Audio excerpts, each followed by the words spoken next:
Hello friends, welcome to my channel बायोकोलैब।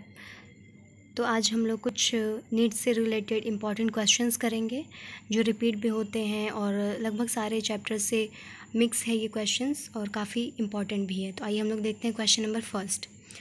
For transformation of micro particles coated with DNA to be bombarded from gene gun are made up of. यानी जब किसी particle का हम लोग transformation करते हैं और जो DNA के उसके ऊपर कोटिंग होती है वो, और जब हम लोग उसमें बॉम्बार्डमेंट करते हैं तो वो जो जीन गन होता है वो किस चीज़ से बना होता है वही यहाँ पे पूछा जा रहा है। तो हम लोग ऑप्शन देख लेते हैं। ए सिल्वर और प्लैटिनम नहीं, प्लैटिनम और जिंक, सिलिकॉन और प्लैटिनम नहीं। तो यहाँ हम लोग NCERT में देखेंगे तो डायरेक्ट हम लोग को मिल जाएगा कि ये जो जीन गन में पार्टिकल्स होते हैं वो किस चीज़ से बने रहते हैं, गोल्ड और टंगस्टन से। तो फर्स्ट का आंसर हमारा डी जो है वो करेक्ट हो जाएगा। क्वेश्चन नंबर 2 देखते हैं। Depending upon the distance between any two genes which is inversely proportional to the strength of linkage cross over will vary. अब यहाँ पे पूछ रहा है जो जीन के बीच में डिस्टेंस होते हैं उनके अकॉर्डिंग जो क्रॉसिंग ओवर है उनका क्या रेशियो होगा। अब देखते हैं क्रॉसिंग ओवर के लिए जो है हमारा और नॉन क्रॉसिंग ओवर दो टर्म्स आते हैं। नॉन क्रॉसिंग ओवर में क्या होता है कि इसमें जो है क्रॉसिंग नहीं होगा। ओके, तो इसमें क्रॉस जो है नहीं होगा। तो ये कितना % आ जाएगा, अगर डिस्टेंस जो है ज़्यादा है तो 100% जो है इसमें है कि क्रॉसिंग नहीं होगा। और क्रॉस ओवर यानी कि कितने में जो है क्रॉसिंग होगा, तो उसका ऑप्शन आ जाएगा हमारा बी जो है सही हो जाएगा, यानी 0 to 50% जो है जिसमें क्रॉसिंग होगी। और ये बात भी क्लियर है कि 50% से ज़्यादा क्रॉसिंग नहीं हो सकती, यानी कि सिर्फ 50% तक ही जो है क्रॉसिंग होगा इसमें। तो सेकंड का आंसर क्या हो जाएगा, ऑप्शन बी सेकंड का सही हो जाएगा। नेक्स्ट क्वेश्चन देखते हैं, question number 3। Sertoli cells are found in. Option देख लेते हैं। ओवरीज एंड सिक्रीट प्रोजेस्ट्रॉन नहीं, क्योंकि ओवरीज जो है ये फीमेल्स में आता है। Adrenal cortex and secrete adrenaline नहीं। Seminiferous tubules and secrete nutrients for germ cells. Pancreas and secrete cytokinins. तो हम लोग को पता है कि सर्टोरी सेल्स जो होता है वो सेमनीफेरस ट्यूब्यूल्स में प्रेजेंट होता है और वो क्या सिक्रीट करता है, न्यूट्रिएंट सिक्रीट करता है जर्म सेल्स के लिए। तो थर्ड का ऑप्शन जो है हमारा सी करेक्ट हो जाएगा। नेक्स्ट क्वेश्चन देखते हैं, क्वेश्चन नंबर 4। अब इसमें जो है हम लोग को डायग्राम को देखते हुए जो है आंसर को देना है, और अगर हम लोगों ने NCERT को अच्छे से पढ़ा होगा, उसके डायग्राम्स वगैरह भी क्लियर होंगे, तो ये क्वेश्चन भी है आसानी से हम लोग कर ले जाएंगे।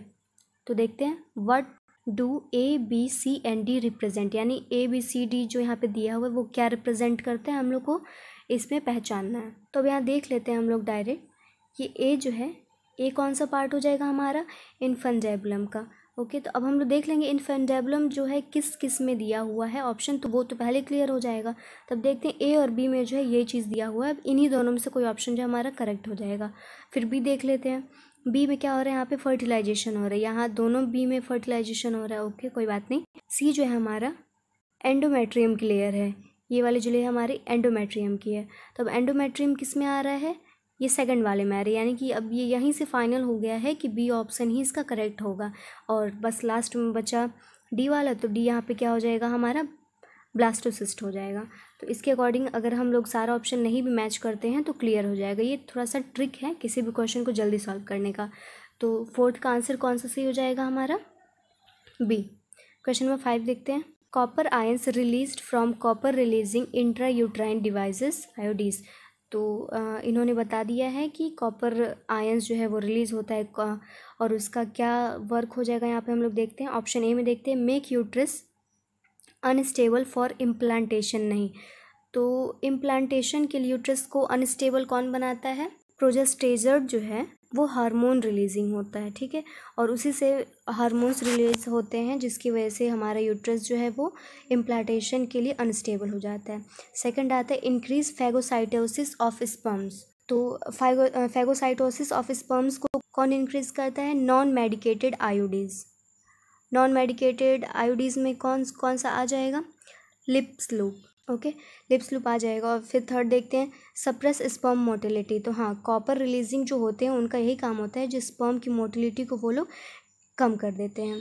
तो इसकी वजह से फिफ्थ का आंसर क्या हो जाएगा, फिफ्थ का आंसर सी करेक्ट हो जाएगा। क्वेश्चन नंबर 6 देखते हैं। Which one of the following correct describe the homologous structure, यानी इनमें से कौन सा ऐसा ऑप्शन है जो होमोलोगस स्ट्रक्चर को डिफाइन कर रहा है। तो option A, organs with anatomical similarities but performing different functions. यहाँ ऑप्शन बताया गया है एनाटॉमिकल सिमिलैरिटीज़, यानी जो भी एनाटॉमी है, फंक्शन होंगे उसके वो सिमिलर होंगे, बट जो फंक्शंस वो क्रिएट करेंगे वो डिफरेंट होंगे। तो होमोलोगस का मतलब ही होता है एनाटॉमिकली मतलब सिमिलर रहेंगे और फंक्शंस जो है डिफरेंट होगा। तो क्वेश्चन नंबर 6 का आंसर हो जाएगा ए। क्वेश्चन नंबर 7 देखेंगे। A person suffering from a disease caused by Plasmodium experience recurring chill and fever at the time when, यानी जो एक पर्सन है उसको अगर डिजीज़ हुआ है किससे, प्लाज्मोडियम से, तो वो चिल और फीवर कब एक्सपीरियंस करेगा, वो टाइमिंग यहाँ पे पूछ रहा है। तो ऑप्शन देख लेते हैं। The sporozoites release from RBC are being rapidly killed and broken down inside the spleen, नहीं, स्प्लीन का मैटर ही नहीं आएगा यहाँ पे। The trophozoites reach maximum growth and give out certain toxins, ये ऑप्शन भी गलत है। The parasites after its rapid multiplication inside RBC ruptures them, releasing the stage to enter fresh RBC। ये स्टेप जो होता है जिसमें कि RBC में जब मल्टीप्लिकेशन होता है, रैपिड मल्टीप्लिकेशन होता है, उसके बाद जब ये न्यू RBC में जाते हैं वहाँ पे अपने आप को, अपने नंबर को इंक्रीज़ करने के लिए उस टाइम जो है पेशेंट को सबसे ज़्यादा फीवर और चिल का सामना करना पड़ता है। इसके लिए क्वेश्चन नंबर 7 का आंसर कौन सा हो जाएगा, क्वेश्चन नंबर 7 का जो है सी ऑप्शन करेक्ट हो जाएगा। क्वेश्चन नंबर 8 देखेंगे। Number of histone proteins in each nucleosome core is, तो ये अगर आप लोग ने NCERT पढ़ा होगा तो उसमें डायरेक्ट यहाँ पे डिफाइन किया है कि 8 जो होते हैं वो न्यूक्लियोसोम कोर प्रेजेंट होते हैं। तो ऑप्शन कौन सा सही हो जाएगा, 8 का ए जो है सही हो जाएगा। क्वेश्चन नंबर 9 देखेंगे। Sacred groups are specially useful in, sacred groups क्या होता है, ये मेनली जो हमारे एनिमल्स और जो भी हमारे इन्वायरमेंट है उससे रिलेटेड है, जो कि कंजर्वेशन का काम करती है। तो उस हिसाब से हम लोग यहाँ पे ऑप्शन मैच कर लेते हैं। A, generating environmental awareness, B, preventing soil erosion, C, year round flow of water in rivers, D, conserving rare and threatened species. तो ऑप्शन डी जो है हमारा करेक्ट हो जाएगा, यानी वो कंजर्व करती है किसको, जो थ्रेटेंड स्पीशीज़ हैं उनको ये कंजर्व करने का काम करती है। तो क्वेश्चन नंबर 9 का जो है ऑप्शन नंबर डी करेक्ट हो जाएगा। क्वेश्चन नंबर 10 देखते हैं। Some important events in human female reproductive cycle are given below, arrange the events in a proper sequence. जो रिप्रोडक्टिव साइकिल होता है फीमेल में वो यहाँ पे दिया हुआ है, बस उसको जो हम लोग प्रॉपर सीक्वेंस में अरेंज करना है। तो सबसे पहले हम लोग देख लेते हैं क्या आता है। सिक्रीशन ऑफ FSH, हाँ ये सबसे पहला प्रोसेस हो जाएगा, इसके बाद ही कुछ भी जो है स्टार्ट होगा। तो ऑप्शन ए देख लेते हैं किस में दिया हुआ है पहला, ऑप्शन ए में और डी में। ए जो है सबसे पहले दिया हुआ है प्रोसेस में, तो एक चीज़ तो ये क्लियर हो गया। उसके बाद से देख लेते हैं कौन सा प्रोसेस आएगा, ग्रोथ ऑफ कॉर्पस ल्यूटियम, नहीं ये तो सबसे लास्ट में आएगा। Growth of follicle and oogenesis, ये सही हो जाएगा। तो देख लेते हैं ये किस में आया है, ए तो इसमें है, इसमें डी दिया हुआ नहीं, तो डी वाले ऑप्शन में अगर हम लोग देखें तो ए के बाद सी दिया हुआ है, यानी कि अगर हम लोग देखें तो 2 ऑप्शन सही है, पता चल रहा है कि जो है डी ऑप्शन करेक्ट ही है। अब इसको हम पूरा मैच कर लेते हैं। अब ई पे देखते क्या हुआ है, sudden increase the level of LHS, हाँ FSH के बाद LH ही इंक्रीज़ करेगा। डी देख लेते हैं क्या है, ओव्यूलेशन, और LH जब इंक्रीज़ होगा तो उसके बाद ओव्यूलेशन होगा, और बी उसके बाद से जो है ग्रोथ ऑफ कॉर्पस ल्यूटियम, यानी कि इससे क्लियर हो जाता है 10th का जो है हमारा ऑप्शन डी करेक्ट हो जाएगा। क्वेश्चन नंबर 11 गिवन, फर्स्ट जो क्या दिया हुआ हमारा, natural selection, 2 variation and their inheritance, 3rd survival of the fittest, चौथा क्या है, struggle for existence. According to Darwinism which of the following represent the correct sequence event in the origin of new species, यानी Darwinism के according जो है origin of species में कौन सा सीक्वेंस सही होगा। तो हम लोग इसका देख लेते हैं। तो इस सीक्वेंस में जो सबसे पहला आता है वो स्ट्रगल फॉर एग्जिस्टेंस, यानी कि ऑप्शन 4 ऐसा होगा जिसमें 4 सबसे पहला दिया होगा। तो देखते हैं यहाँ पे ऑप्शन डी में जो है 4 को सबसे पहले रखा गया है। उसके बाद से देखते हैं क्या रखा हुआ है, सेकंड, यानी फिर वेरिएशन एंड देयर इनहेरिटेंस आ जाएगा। उसके बाद सर्वाइवल ऑफ द फिटेस्ट आ जाएगा, और सबसे लास्ट में क्या आएगा हमारा, नेचुरल सिलेक्शन। तो ये करेक्ट सीक्वेंस है, जिसके लिए हम लोग 11th का आंसर क्या हो जाएगा, ऑप्शन डी जो है वो करेक्ट हो जाएगा। क्वेश्चन नंबर 12 देखते हैं। There are 2 opposing views about origin of modern man. According to one view, Homo erectus in Asia were the ancestors of modern man. A study of variation of DNA, however, suggested African origin of modern man. What kind of observation on DNA variation could suggested this? अब इस question में ये कह रहा है कि जो होमो erectus का ओरिजिन है वो एशिया और अफ्रीका के अकॉर्डिंग यहाँ पे लिया गया है, और उसके डीएनए को हम लोग को बताया गया है कि होमो इरेक्टस जो है वो एशिया के हैं, मॉडर्न मैन है, और फिर उनके डीएनए का जब स्टडी किया गया तो बताया गया उनका ओरिजिन जो है वो अफ्रीका साइड में हुआ है। तो ऑप्शन देख लेते हैं कौन सा सही हो जाएगा। A, greater variation in Asia than in Africa. B, greater variation in Africa than in Asia. Similar variation in Africa and Asia, variation only in Asia, no variation in Africa. इसका option जो है हमारा, अगर NCERT पढ़ेंगे तो हम लोग उसमें आ जाएगा कि ग्रेटर वेरिएशन जो है सबसे पहले अफ्रीका में होगा, उसके बाद से एशिया में होगा। तो इसका ऑप्शन कौन सा सही हो जाएगा? 12th का जो है ऑप्शन बी करेक्ट हो जाएगा। 13th क्वेश्चन देखते हैं। Heroin is extracted from. Option A, erythroxylum coca, B, cannabis sativa, C, papaver somniferum, और डी जो है एट्रोपा बेलेडोना। तो हेरोइन जो होता है वो एक मॉर्फिन होता है जो इलीगल ड्रग है, ओके। और इलीगल ड्रग ये किससे बनाया जाता है? जो पॉपी प्लांट्स होते हैं उससे बनाया जाता है। तो पॉपी प्लांट अब देख लेते हैं यहाँ पे ऑप्शन कौन सा सही हो जाएगा हमारा। पेपरवस सोमनीफेरम जो है वो क्वेश्चन नंबर 13 का करेक्ट आंसर हो जाएगा। तो 13 का ऑप्शन सी करेक्ट है। क्वेश्चन नंबर 14 देख लेते हैं। Study the given pedigree chart of a certain family and select the correct conclusion which can be drawn for a character. अब यहाँ पे हम लोग को पेडिग्री एनालिसिस वाला क्वेश्चन करना है। तो देख लेते हैं, ये डायग्राम हम लोग ने देख लिया क्या दिया हुआ है। ये फीमेल को रिप्रेजेंट करता है और ये मेल को रिप्रेजेंट करता है। जो स्क्वायर वाला है वो फीमेल करेगा जो। तो अब हम लोग यहाँ पे ऑप्शंस देख लेते हैं। The female parent is heterozygous. D, the parents could not have had a normal daughter for this character. The trait under study could not be color blindness. The male parent is homozygous dominant. तो अगर हम लोग ये analysis देखते हैं यहाँ पे pedigree analysis, इससे हम लोग क्या क्लियर होता है, जो ऑप्शन के अकॉर्डिंग अगर हम लोग चलें तो the female parent is heterozygous, because यहाँ पे जो हम लोग देख रहे हैं वो फीमेल का वो हेट्रोजाइगस आ रहा है। होमोजाइगस ही हो जाएगा मेल वाला, लेकिन फीमेल जो है वो हेट्रोजाइगस आ रही है, यानी एक डोमिनेंट एक रेसेसिव दोनों वाला कैरेक्टर शो कर रहा है। तो ऑप्शन जो है हमारा ए सही हो जाएगा, यानी कि 14 का ऑप्शन ए करेक्ट हो जाएगा। क्वेश्चन नंबर 15 देखते हैं।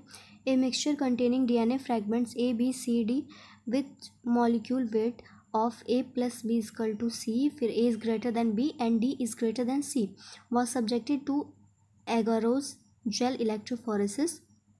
The position of these fragments from cathode to anode side of the gel would be. अब यहाँ पे फ्रैगमेंट्स का जो है वो पोजीशन पूछ रहा है कैथोड टू एनोड जेल पे। तो ये हम लोग जानते हैं कि जो सबसे ज़्यादा हैवी होगा वो सबसे आगे आएगा और जो सबसे ज़्यादा लाइट वेट करेगा वो पीछे जाएगा, ओके। तो यहाँ पे हम लोग देख रहे हैं डी वाला जो फ्रैगमेंट होगा वो सबसे हैवी होगा, जिसकी वजह से डी पहले आ जाएगा। उसके बाद से क्या आएगा हमारा, सी उससे लाइट रहेगा, फिर ए उससे लाइट रहेगा और सबसे लाइट जो हमारा बी आ जाएगा। तो अगर ये वाला सीक्वेंस हम लोग देखते हैं तो किस में आएगा, ऑप्शन ए में, यानी कि क्वेश्चन नंबर 15 का जो है हमारा ऑप्शन ए करेक्ट हो जाएगा।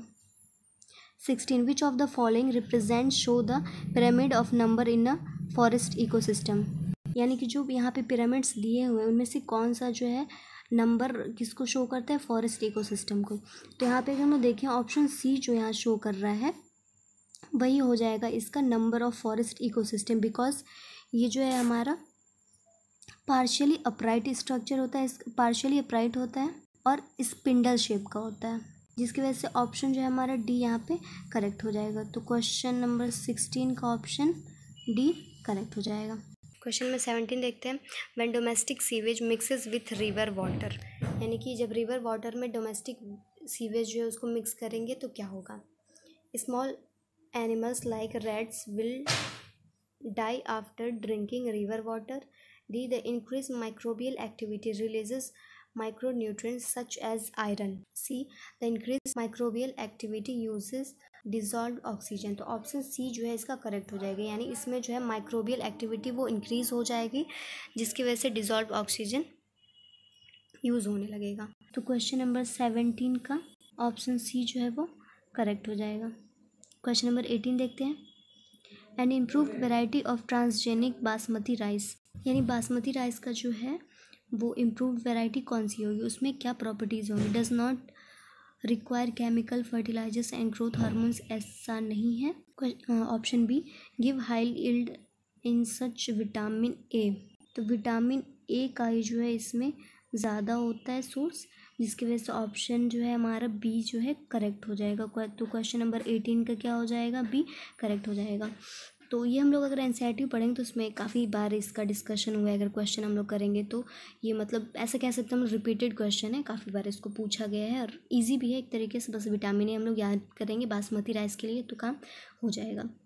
क्वेश्चन नंबर 19 देखते हैं। ये भी काफ़ी इंपॉर्टेंट क्वेश्चन है, काफ़ी बार इसको पूछा गया अलग अलग तरीक़ों से। तो अब यहाँ पे दिया हुआ है cry second A B and cry first A B produce toxins that control, यानी ये जो टॉक्सिन्स प्रोड्यूस होते हैं वो क्या कंट्रोल करते हैं। तो अगर आप लोग एनसीईआरटी में पढ़ेंगे तो उसमें इस पैराग्राफ के लास्ट लाइन में ही लिखा हुआ है, उसको आप लोग अंडरलाइन भी कर लेना। कॉटन ग्लोववर्म जो होता है वो क्राई सेकंड ए बी, और जो कॉर्न बोरर होता है वो क्राई 1 ए बी के लिए रिस्पॉन्सिबल होता है, यानी कि ये लोग इन्हीं का जो है इन्हीं को डिस्ट्रॉय करते हैं, यानी ये टॉक्सिन्स इन्हीं पे वर्क करता है। तो इसके लिए हमारा क्या हो जाएगा, क्वेश्चन नंबर 19 का ऑप्शन ए जो है हमारा करेक्ट हो जाएगा। क्वेश्चन नंबर 20 देखते हैं। In Mendelian dihybrid cross when heterozygous round yellow, यानी हेट्रोजाइगस राउंड येलो क्या हो जाएगा हमारा, हेट्रोजाइगस, तो एक राउंड येलो ये हो गया और ये हो गया हमारा। अब इसके बाद इसमें क्या पूछ रहा है, the round green offspring are represented by the genotype, जो राउंड ग्रीन होंगे तो उनका यहाँ पे पूछ रहा है कि क्या हो जाएगा। तो राउंड ग्रीन अगर हम लोग लेते हैं तो उसके हिसाब से यहाँ पे ऑप्शन अगर हम लोग देखते हैं तो इसका भी हो जाएगा आर आर, और ये येलो के लिए था कैपिटल वाला, स्मॉल अगर हम लोग लेंगे येलो ग्रीन के लिए तो क्या हो जाएगा हमारा, कैपिटल हो जाएगा, सॉरी, तो हमारा क्या हो जाएगा, स्मॉल वाई हो जाएगा। और ये भी हेट्रोजाइगस फॉर्म में रहेगा तो इसके लिए भी हम लोग ये वाला ऑप्शन यूज़ करेंगे। तो ऑप्शन इस हिसाब से हम लोग मैच करेंगे तो ऑप्शन सी जो है हमारा करेक्ट हो जाएगा, यानी 20 का ऑप्शन सी करेक्ट हो जाएगा। 21 देखते हैं। In a double stranded DNA the sequence of nucleotides in one strand is, ये दिया हुआ sequence, what will be the complementary sequence on the other strand, इसका कॉम्प्लीमेंट्री सीक्वेंस पूछ रहे हैं अदर स्ट्रैंड पे। तो हम लोग जानते हैं कि इसके अपोजिट होगा, जो जिससे ये मैच हो सकता है वही उसका जो है कॉम्प्लीमेंट्री सीक्वेंस में आ जाएगा। अब जैसे ए से जो है हमारा टी जुड़ता है और जी से हमारा सी जुड़ता है, तो अब हम लोग इसके कॉम्प्लीमेंट्री देख लेंगे। जैसे ए दिया हुआ है तो यहाँ टी आ गया, फिर टी का ए से कनेक्शन होगा, तो इस हिसाब से अगर हम लोग ऑप्शन मैच करेंगे तो ज़्यादा मिलाने की ज़रूरत नहीं है, अगर हम लोग देखेंगे तो आ जाएगा ऑप्शन सही हम लोग का। और ये 5 और 3 जो एक दूसरे कॉम्प्लीमेंट्री ये भी होता है, तो यहाँ हम लोग ये भी मैच कर लेंगे कि सही दिया हुआ है। जैसे यहाँ पे देख लेंगे अगर हम लोग तो 3 और 5 दिया हुआ है, तो ऐसा नहीं, क्योंकि यहाँ पे 3 और 5 है तो हम लोग को पहले क्या ढूंढना है कि 5 और 3 ऑप्शन वाला सही आना चाहिए। तो इसके हिसाब से क्वेश्चन नंबर 20 का जो है बी ऑप्शन करेक्ट हो जाएगा। क्वेश्चन नंबर 22 देखते हैं। Which of the following statements are correct, तो इनमें से कौन कौन सा स्टेटमेंट जो है वो करेक्ट है। तो RNA polymerase first transcribes RNS, तो ये वाला सही है, ऐसा ही होता है। आरएनए पॉलीमरेज सेकंड ट्रांसक्राइब्स एसएनआरएनएस, नहीं ये गलत है। RNA polymerase third transcribes hnRNA, ये भी गलत है। RNA polymerase second transcribes hnRNA, तो ये ऑप्शन जो है हमारा सही है। तो इस हिसाब से अगर हम लोग ऑप्शन मैच करते हैं तो डी जो दिया हुआ है जिसमें फर्स्ट और फोर्थ को है करेक्ट दिखाया गया है, तो ये सही हो जाएगा, यानी क्वेश्चन नंबर 22 का हमारा डी ऑप्शन करेक्ट हो जाएगा। 23 क्वेश्चन देखते हैं। Match the following and select the correct combination for a given options, यहाँ पे हम लोग को मैच करना है और करेक्ट कॉम्बिनेशन को यहाँ पे हम लोग को पहचानना है। तो सबसे पहले देखते हैं म्यूचुअलिज्म, तो म्यूचुअलिज्म में क्या आ सकता है हम लोग यहाँ से देख लेते हैं इस साइड से। फर्स्ट सेकंड स्पैरो, तो म्यूचुअलिज्म में है जो हमारा माइकोराइजा का एग्जाम्पल जो है म्यूचुअलिज्म में आएगा। फिर कमेंशलिज्म में देखते हैं हम लोग, कमेंशलिज्म में क्या आएगा, epiphyte on a mango branch, ये सही हो जाएगा इसके लिए। फिर पैरासिटिज्म में क्या आएगा हमारा, टिक्स ऑन डॉग, ये पैरासाइट का वर्क करता है। ये सब एग्जाम्पल दिए हुए हैं जो कि हम लोग को पहचानना है और फिर मैच करना है। फिर कंपटीशन में क्या आ जाएगा, बैलनस एंड कैथमलस, ये इसका एग्जाम्पल आ जाएगा। और प्रीडेशन में क्या आ जाएगा हमारा, स्पैरो एंड एनीसीड, ये चीज़ सही हो जाएगा। और अगर इस हिसाब से अगर हम इसका सारा ऑप्शन मैच करें तो कौन सा सही हो जाएगा, ऑप्शन नंबर डी जो है इन सब से मैच कर रहा है, तो हमारा क्वेश्चन नंबर 23 का डी ऑप्शन जो है करेक्ट हो जाएगा। तो इस क्वेश्चन में हम लोग को ये देखना है कौन कौन सा स्टेटमेंट गलत है। ऑप्शन ए देख लेते हैं, जहाँ पे दिया हुआ है कि द फर्स्ट ट्रांसजेनिक बफेलो रोजी, तो यहाँ पे पहले क्लियर करना होगा कि रोजी जो है वो काऊ थी, बफेलो नहीं थी वो। तो ये चीज़ हमारे एनसीईआरटी में मेंशन किया हुआ है, इसको अगर आप लोगों ने ध्यान से पढ़ा होगा तो समझ में आ जाएगा। फिर restriction enzymes are use to isolation of DNA, नहीं, तो ये आइसोलेशन के लिए नहीं यूज़ होता है, ये कटिंग के लिए यूज़ होता है, और इसको हम लोग मॉलिक्यूलर सीजर भी कहते हैं, मॉलिक्यूलर सीजर भी कहते हैं। तो इस हिसाब से अगर हम लोग को दो स्टेटमेंट गलत मिल चुका है, तो ऑप्शन नंबर डी देखते हैं, ए और बी जिसमें मिस्टेक है, तो इस हिसाब से क्वेश्चन नंबर 24 का ऑप्शन जो है डी करेक्ट हो जाएगा। क्वेश्चन नंबर 25 देख लेते हैं, which one of the following bacteria is used for production of transgenic plants, यानी ट्रांसजेनिक प्लांट्स के लिए कौन सा बैक्टीरिया यूज़ होता है। ऑप्शन एस्टरेशन कोलाई, बैसिलस सबटिलिस, और फिर स्ट्रेप्टोकोकस ऑरियास, और एगारोबैक्टीरियम ट्यूमेनिफेसियंस। तो ये हम लोग ने एनसीईआरटी में ही इसको भी पढ़ा होगा। एगारोबैक्टीरियम ट्यूमेनिफेसियंस जो बैक्टीरिया है इसको हम लोग ट्रांसजेनिक प्लांट में यूज़ करते हैं। तो क्वेश्चन नंबर 25 का भी जो है ऑप्शन डी सही हो जाएगा। तो आई थिंक आप लोग को ये सारे क्वेश्चन समझ में आ गए होंगे, और ये सारे मिसलेनियस क्वेश्चन है, आप लोग को करना भी चाहिए, समझना चाहिए, और बाकी सारे क्वेश्चंस की भी प्रैक्टिस करते रहिए। मैं और क्वेश्चंस की प्रैक्टिस करवा दूँगी एग्ज़ाम से पहले तक। और गाइस कीप इट अप, अच्छे से पढ़ाई करिए। Thank you so much.